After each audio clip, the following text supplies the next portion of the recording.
So, I made a decision. It took me a while, it took me a bit of thinking of what I was going to do. We're going to use plywood for the back, because we want a little bit of structural integrity. We kind of want to tie this so it's all solid, solid, solid. So we get minimal vibrations with things, because we're going to want to mount the camera and stuff up here. Plus I also want to use this because of the height that I made it. It's meant to be a shelf as well as just something to have lights underneath, so you know it's perfect height to put stuff. You can see everything that's on there. So we need a little bit of structural integrity, so plywood it is. I've also decided that, can't pick it up like a dog with a frisbee.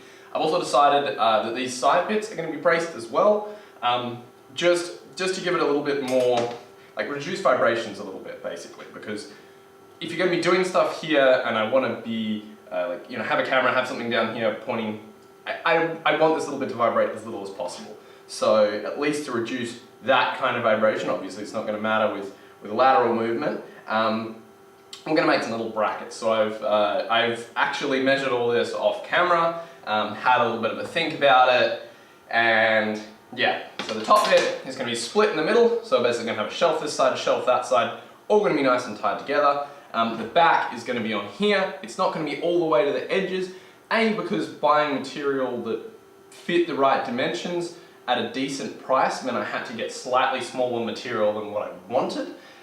So we're going to be about half the way in from each side of this, about 15mm from each side. It's going to be embedded in, which is kind of good. I don't want it all the way to the edges anyway, because I mean the nice edge of the aluminium is going to look a little bit better. But that's measured, this is measured, everything's good to go, and I also got another little camera that I can film stuff up a little bit closer with. So this video, where I put the back on, might be a little bit more interesting. So, oh well, it might not be, it might be terrible, but we'll see how we go.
Hey, Vsauce, Michael here. Okay, we've done it. It's not quite polished as I would like it to be, but we have a bench. We also have an incredibly messy shed, but we've got our backing on here. Everything's nice and secure. This is just solid, absolutely solid. And there's a gap here and there, but she'll be right. Let me just turn this around. Now I'm behind it. Anyway, here we go. We have a workspace covered in crap, as is customary workspaces to be covered in crap. We have a hole in the top so we can put a camera, something pointing down. Hello, looking at the workspace. I've already even filmed some from there by attaching the GoPro up here, which worked stunningly well. That was before everything was nice and secure. As you can see, nice and secure. I'm fat and it works. But yeah, we have a workspace, we have a spot here that we can put stuff. Look, I am Mr. Desk. We can put some lighting up here. There's still some screws sticking through, as you might be able to see. I've cut them off with an angle grinder so they're nice and flush. I just wanted to make sure everything was fine. When I start putting stuff, I might put some ventilation here as well, so when we're soldering we can suck some stuff in. But yeah, basically, this is me, Mr. Table. Pretty much done. We've got our braces up here. Now that the plywood's stuck to everything now, there's a little bit of a dip because stuff doesn't fit perfectly because I didn't weld it. But she's solid. She is not going anywhere. As I said, I did 45s here to make everything good. This is all reasonably right angled. Everything's basically good. It's stuck together in a bunch of spots. I could stick it together more, make it even more solid, but really, it's way more solid than what we need it for. Look, perfectly fine, ain't going anywhere. So yeah, that's it for now. Time to tidy up my goddamn shed so I can get my motorbike out because it's been hiding behind there for too long. This video was quick for you, but it hasn't been that quick for me. So maybe after I've tidied all this up, we'll be good to go. But till then, nice. I'll add some modifications later on. Might film them, might not. But yeah, soon we'll get a bench top and everything as well. But yeah, I just have to try and figure out what I can do with ventilation and other little fun things. 12-volt power supplies, lighting, all that. But for now, it's an actual usable bench. So I've got somewhere to work now. Wow!